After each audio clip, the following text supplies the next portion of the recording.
అరవింద్ గారు అరవింద్ గారు సార్, ఒక సీనియర్ ప్రొడ్యూసర్ మీరు, అలాగే డిస్ట్రిబ్యూషన్లో కూడా ఒకప్పుడు యాక్టివ్, ఇప్పుడు కొంచెం తగ్గిన డిస్ట్రిబ్యూషన్లో మీకున్న ఎక్స్పీరియన్స్ గురించి చెప్పక్కల, ఎగ్జిబిటర్గా కూడా ఉన్నారు.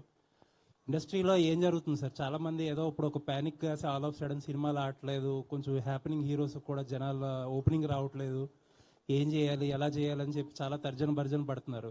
ఏం జరుగుతుంది సార్ ఇండస్ట్రీలో? ఇది చాలా పెద్ద టాపిక్ అండి మీరు అడిగింది.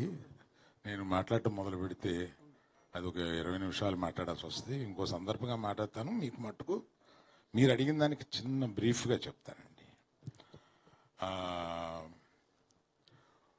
మనకి కోవిడ్ వచ్చి అదృష్టం వల్ల దురదృష్టం వల్ల ఓటీటీ అనే దానికి అలవాటు పడ్డాం.